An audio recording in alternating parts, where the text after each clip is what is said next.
होते हैं जिसके पास खुलूस व वफा के फूल, होते हैं जिसके पास खुलूस व वफा के फूल, किरदार उस वसर का महकता जरूर है।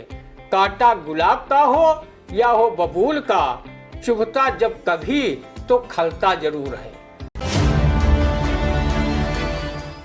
अंबेडकर, तुम देश हो, दल हो, संविधान हो, राजनेताओं की तलवारें रखने की म्यान हो। व्यक्तित्व से आसमान, अनवरत विस्पान, विलक्षण विधि ज्ञान तुम्हें अपने अधिकार में लेने के लिए सभी दलों में जारी है घमासान।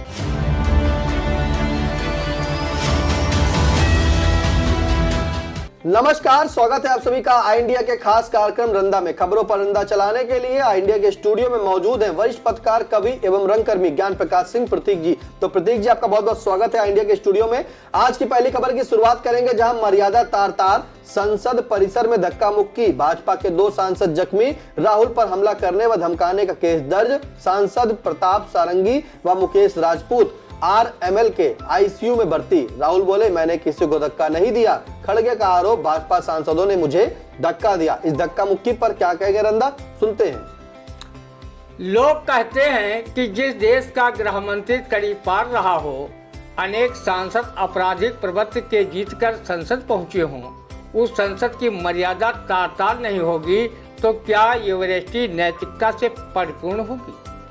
वो समय चला गया जब देशभक्त नेता के रूप में विचारक, चिंतक व देश की उन्नति चाहने वाले नेता संसद की शोभा बढ़ाते थे। आज निजी स्वार्थ में लिप्त नेता सांसद किस हद तक उतर जाएं, कहा नहीं जा सकता। गौतम गांधी के अहिंसक देश में चुने हुए प्रतिनिधि संसद जैसे पवित्र मंदिर में हिंसक तांडव करके पूरी दुनिया में भारत की छवि संसार कर रही है।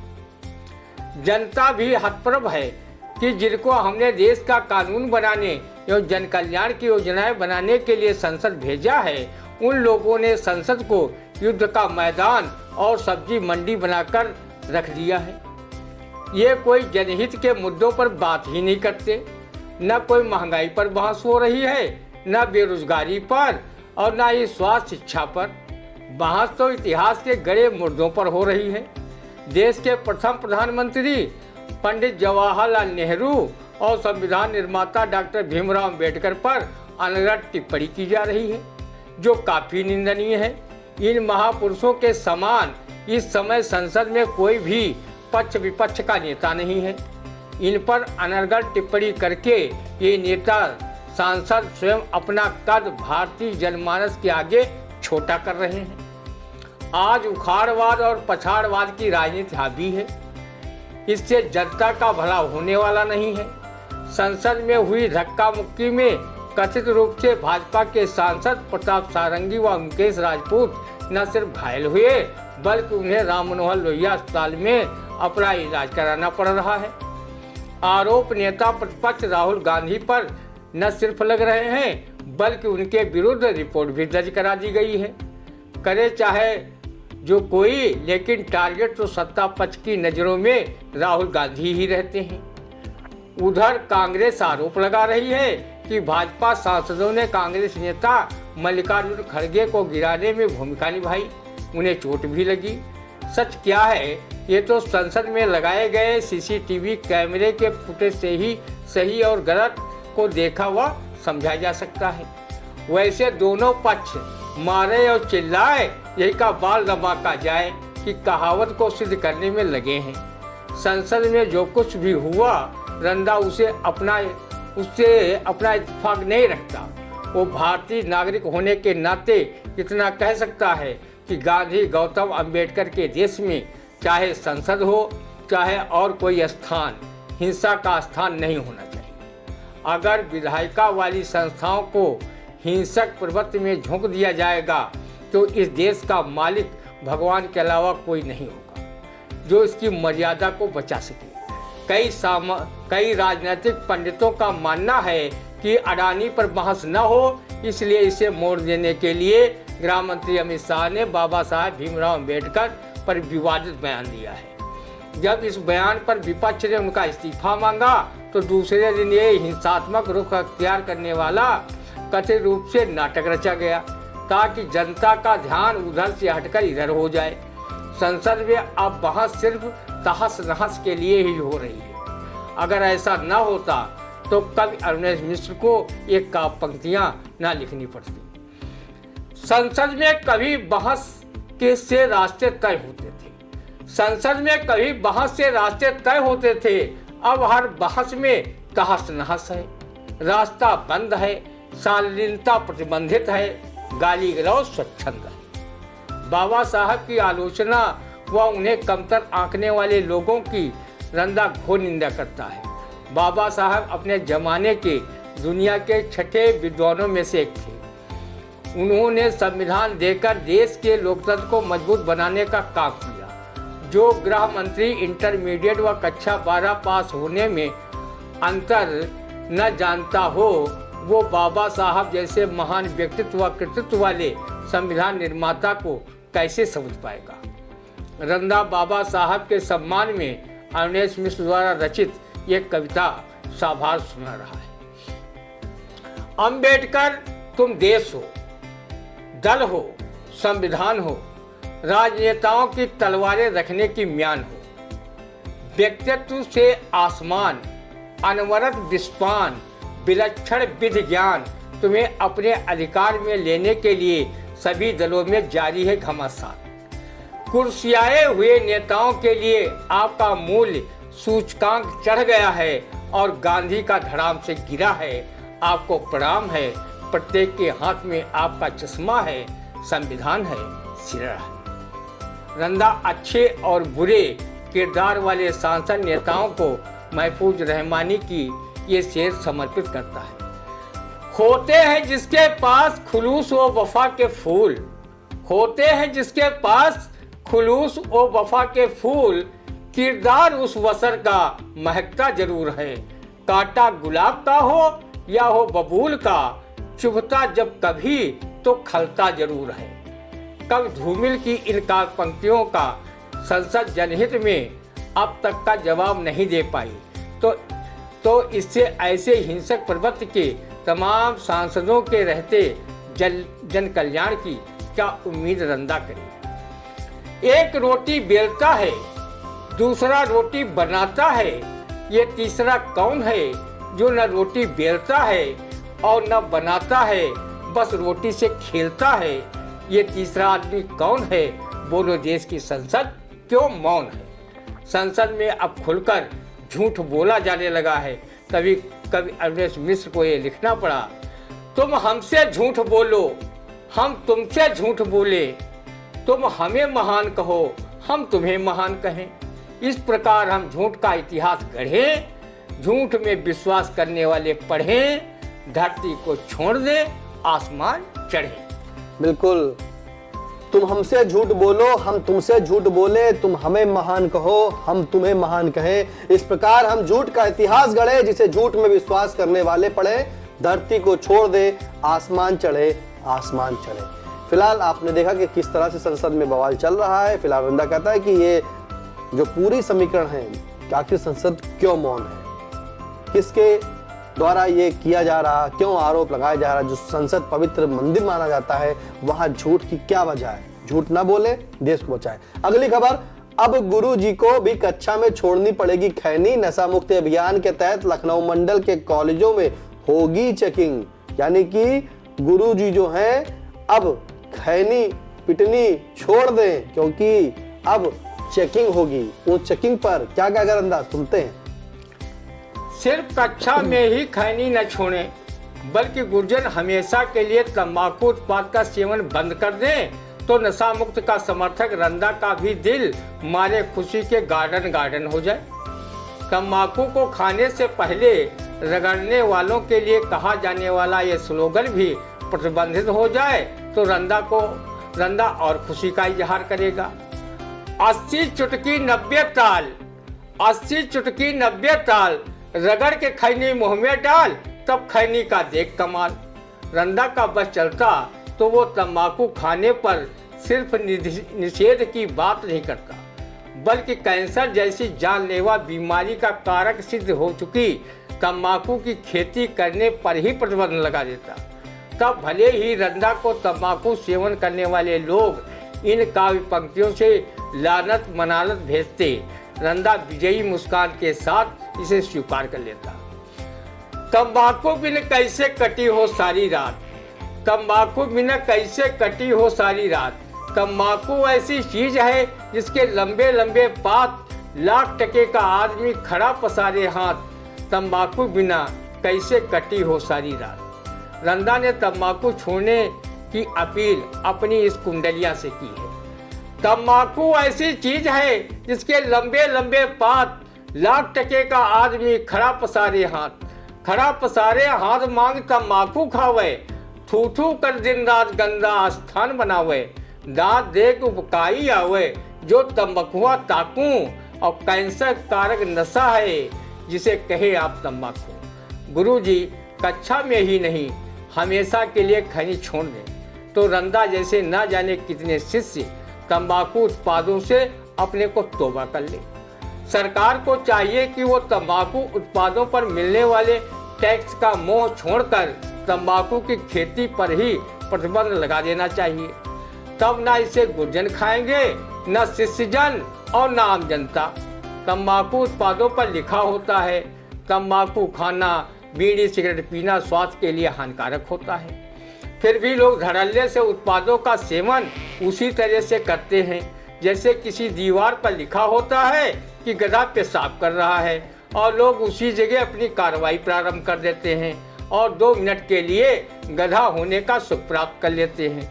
ऐसे ही तंबाकू उत्पादों पर लिखी निषेध की चेतावनी को भी अनदेखा कर इसका सेवन धड़ल्ले से करके अपना स्वास्थ्य खराब कर रही हैं। किसी ने मादक पदार्थों के सेवनकर्ताओं को सतर्क करते हुए ये स्लोगन कहा है, तनका मंदिर मत करो खराब, छोड़ो गांजा भांग शराब। तो किसी ने ये भी नारा दिया है, जो नशे का हुआ शिकार उसने फूंक दिया घर बार। नशा मुक्त के लिए जो गोष्ठियां व कार्यक्रम किए जाते हैं उस कार्यक्रम में भी लोग मादक पदार्थों का सेवन करके आ जाते हैं और नशा मुक्त पर बड़े बड़े भाषण इस चौपाई की तर्ज पर देते हैं, पर उपदेश कुशल बहुतेरे। पूर्व केंद्रीय शहरी विकास राज्य मंत्री कौशल किशोर ने पूरे देश में नशा मुक्त का अभियान व्यापक रूप से चला रखा है, लेकिन उनका एक पुत्र नशे की वजह से ही भरी जवानी में राम को प्यारा हो गया। लखनऊ स्थित उनके एक मकान में नशेबाजी की लत में एक युवक की गोली लगने से मौत हो गई।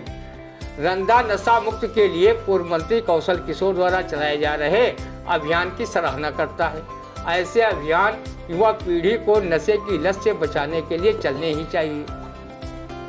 नशा मुक्त के लिए शक्ति साधना संस्थान की ओर से समाज सेवी अवनिंद विक्रम सिंह काफी वर्षों से न सिर्फ नशा मुक्त अभियान चला रहे हैं बल्कि नशे के आदी हो चुके लोगों का उपचार इसे छुड़वाने के लिए करवा रहे हैं। पूर्व केंद्रीय गृह राज्य मंत्री रामलाल राही ने नशा मुक्त के लिए न जाने कितने कार्यक्रम करवाए। उन्होंने लखनऊ स्थित रविंद्रालय में नशा मुक्त कार्यक्रम कराया था। इसमें तत्कालीन राज्यपाल राम नाईक ने भी संबोधित किया था। राजा कॉलेज मैदान सीतापुर में बहुत बड़ा नशा मुक्त सम्मेलन किया था। इसमें अनेक जानी मानी हस्तियों ने संबोधित कर लोगों से नशा छोड़ने की अपील की थी। रंदा को यकीन है अगर कॉलेज स्कूलों के शिक्षकों ने खैनी व अन्य तंबाकू उत्पादों के सेवन से तौबा कर लिया तो उनके शिष्य भी तंबाकू उत्पादों के सेवन से दूर रहेंगे, क्योंकि अध्यापक की बातों का अनुसरण शिष्य किया करते हैं। सही दिशा देने का काम गुरुजनों का है। आचार्य श्री राम शर्मा ने कहा भी है, अध्यापक है युग निर्माता, छात्र राष्ट्र के भाग्य विधाता। अध्यापक है युग निर्माता, छात्र राष्ट्र के भाग्य विधाता। फिलहाल आपको बता दें कि अब चेकिंग होगी कॉलेजों की, उसमें जो शिक्षक अगर नशा करता हुआ यानी कि तंबाकू गुटखा खैनी कुछ खाता हुआ मिला तो उस पर कार्रवाई भी होगी। लेकिन रंदा कह रहा है कि गुरुजी जब ऐसा करेंगे तो कैसे काम चलेगा, क्योंकि जो अध्यापक है वो युग निर्माता है और छात्र को वो भाग विधाता यानी कि छात्र राष्ट्र के भाग विधाता हैं। तो छात्रों को अच्छी शिक्षा दीजिए और खाली कॉलेजों में ये नशा को मत छोड़िए, हर जगह जाइए लेकिन नशा ना करिए। नशा सिर्फ कॉलेज में ही नहीं, हर जगह बंद होना चाहिए। फिलहाल अगली खबर, जहां चहलकदमी कर रहा बाघ कैमरे में नहीं दिखा। ढोलाई और विशुनपुर गांव के आसपास मिले पगचिन्ह, ग्रामीणों में फैली दहशत।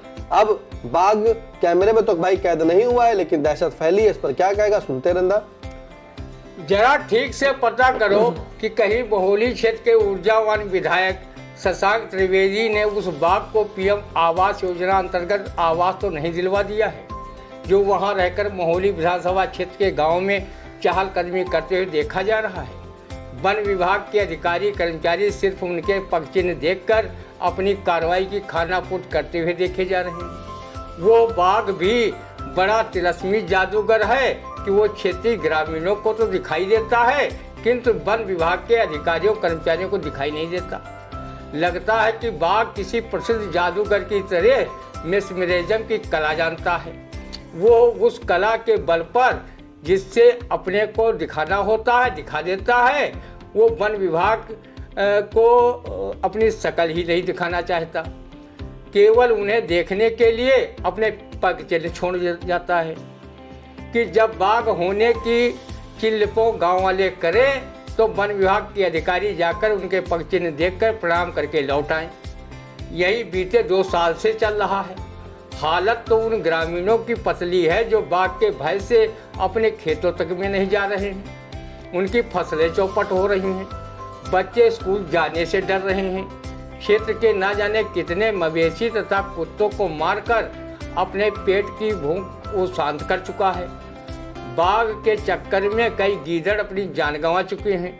वन विभाग से तो अच्छे इतिहास में वर्णित राजा दुष्यंत व रानी शकुंतला से जन्मे भरत थे, जिन्होंने बाल्यावस्था में बाघ के मुंह में हाथ डालकर उसके दांत गिने थे।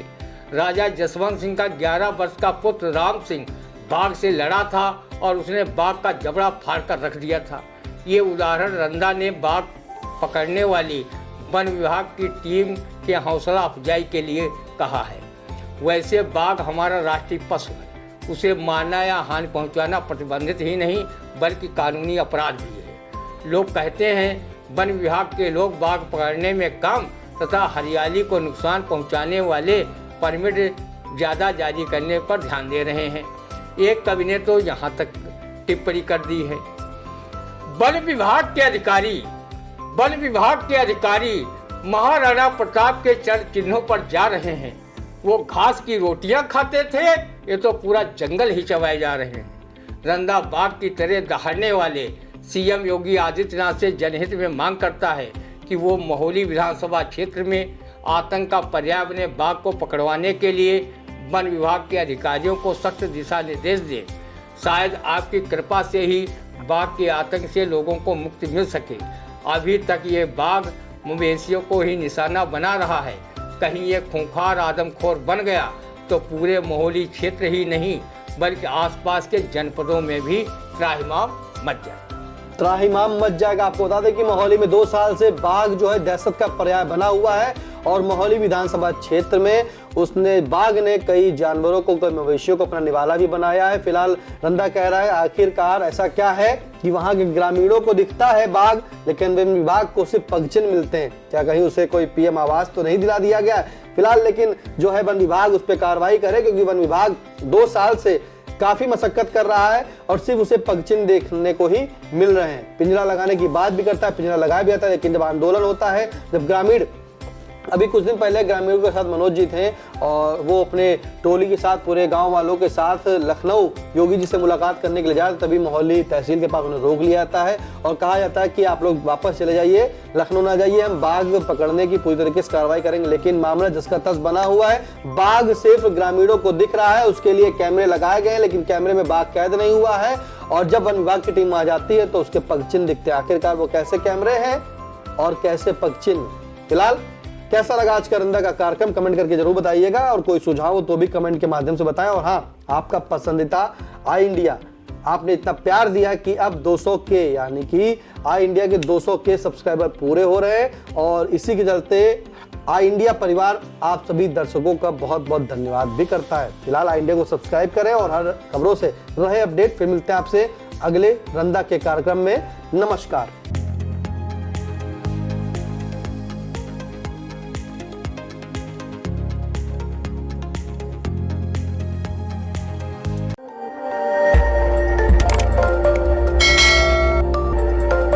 खबर आपकी, नजर हमारी। देखते रहिए आई इंडिया।